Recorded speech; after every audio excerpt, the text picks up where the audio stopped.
বেলি, তোমরা কি আইসক্রিম খাচ্ছ? আইসক্রিম খেতে কি খুব মজা? আমাকে একটু আইসক্রিম খেতে দিবে? দাও না। আমি না কোনোদিন আইসক্রিম খাইনি। আমাকে একটু আইসক্রিম খেতে দাও না বেলি। ও, আইসক্রিম খাবো বললেই হলো? মামা বাড়ির আবদার।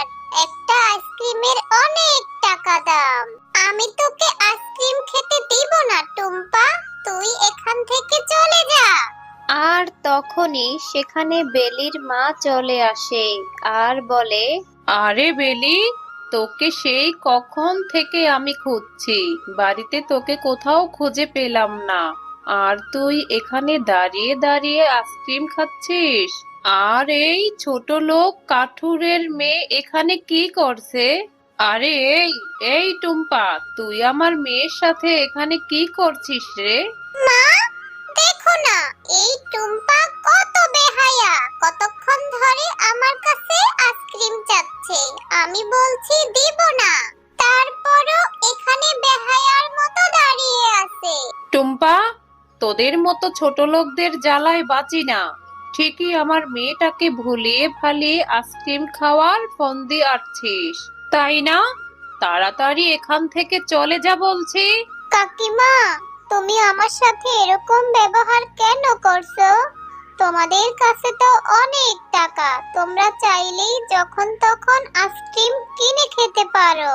আমাদের তো অভাবের সংসার, মা বাবাকে বললেও কিনে দিতে পারে না।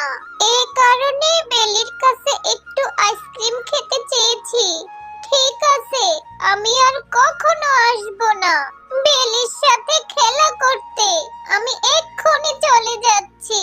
এই কথা বলে টুম্পা মনটা খারাপ করে সেখান থেকে চলে যায়। বাবা, ও বাবা, আমাকে একটা আইসক্রিম কিনে দিবে? বাড়িতে ফেরার সময় বেলি দেখলাম রাস্তায় দাঁড়িয়ে দাঁড়িয়ে আইসক্রিম খাচ্ছে। ওকে রাস্তায় আইসক্রিম খেতে দেখে ওর কাছে আমি আইসক্রিম খেতে চাইলাম। আর তখন ওর মা কাকিমা আমাকে অনেক কথা শুনে বকে তাড়িয়ে দিল। টুম্পা, একটা আইসক্রিমের দাম অনেক টাকা। তাছাড়া তোর বাবা যেই টাকা পায় সেই টাকা দিয়ে আমার সংসারটা চালাতেই তো হিমশিম খেতে হয়। তোকে এত টাকা দিয়ে আইসক্রিম কোথা থেকে কিনে দিব রে মা? আর তুই কেনই বা ওই বাঘিনীর মেয়ের কাছে আইসক্রিম খেতে চেয়েছিস? আহ গিন্নি, তুমি মেয়েটার সাথে এভাবে কেন কথা বলছো? টুম্পা, মা, আমার হাতে তো এখন টাকা নেই। আমার হাতে টাকা হলে তোকে আমি আইসক্রিম কিনে দিব রে মা। ঠিক আছে বাবা, আমি আর কখনো আইসক্রিম খেতে চাইবো না। তোমার কাছে যখন টাকা হবে তখনই আইসক্রিম কিনে দিও। টুম্পা, আমি পুকুর ঘাট থেকে পানি আনতে যাচ্ছি, তুই কিন্তু কোথাও যাবি না, কেমন? আচ্ছা ঠিক আছে মা, যাও। তবে আসার সময় আমার জন্য কিছু ফল নিয়ে এসো। আরে, এই পুকুর ঘাটের সামনে এই বুড়িটা দাঁড়িয়ে কি করছে? আবার দেখছি এখানে 1000 টাকার একটা নোটও পড়ে আছে। তাহলে এই টাকাটা কি এই বুড়িমার? বুড়িমা, ও বুড়িমা, এখানে 1000 টাকার একটা নোট পড়ে আছে, দেখুন তো এই টাকাটা আপনার নাকি? আরে, বুড়িমা তো দেখি কথাই বলছে না। আর এখানে বুড়িমা ছাড়া তো আর কেউ নেই। বুড়িমা, ও বুড়িমা, এদিকে একটু তাকান। আপনি কথা বলছেন না কেন? আপনার টাকাটা তো নিয়ে নিন। আমি এখানে টাকাটা রেখে তোমাকে পরীক্ষা করছিলাম। তুমি সত্যি অনেক ভালো, তোমার মনে কোনো লোভ নেই, তাই আমি তোমাকে সততার পুরস্কার দিতে চাই। তুমি বলো তোমার কি প্রয়োজন, আমি তোমাকে সেইটা দিয়ে সাহায্য করব। আমি তোমার কাছে কিছু চাই না পরি। আমি যে এক হতভাগী মা, আমার মেয়েটা আইসক্রিম খেতে চাচ্ছে। অভাবের তাড়নায় আমি তাকে একটা আইসক্রিম কিনে খাওয়াতে পারি না। তুমি বরং আমাকে একটা আইসক্রিম দিয়ে দাও। এই আইসক্রিমটা হলে আমার অনেক উপকার হবে। শিয়ালিনী, তুমি আর কেঁদো না। এই নাও, এই বীজটা নিয়ে তুমি তোমার বাড়ির আঙিনায় রোপণ করে দিও। আর কালকেই দেখবে এই গাছে অনেক অনেক আইসক্রিম ধরবে। তুমি সত্যি বলছো পরি? তাহলে তো ভালোই হবে। আমি আমার মেয়েটাকে মন ভরে আইসক্রিম খাওয়াতে পারবো। এরপর শেফালি শিয়ালিনী সেই আইসক্রিমের চারা গাছটি বাড়িতে এনে তার বাড়ির আঙিনায় রোপণ করে দেয়। আরে গিন্নি, তুমি এখানে কি করছো?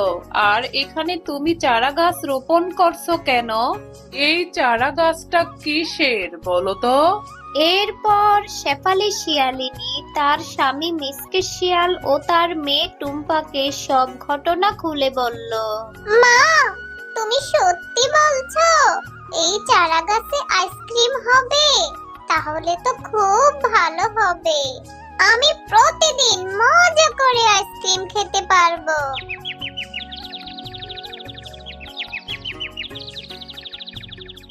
পরের দিন সকালে শেফালি শিয়ালিনী দেখে সেই ছোট্ট চারা গাছটি বড় একটি আইসক্রিম গাছ হয়েছে আর সেই গাছে অনেক অনেক আইসক্রিম ধরে আছে। মা, বাবা, দেখো না আমাদের ছোট্ট চারা গাছটি বড় হয়ে কত আইসক্রিম ধরেছে। এখন থেকে এই আইসক্রিম সব আমি খাবো। এখন থেকে আমরা প্রতিদিন আইসক্রিম খেতে পারবো, তাই না মা, বলো? ওগো, এবার বুঝি সৃষ্টিকর্তা আমাদের উপর মুখ তুলে তাকিয়েছে গো।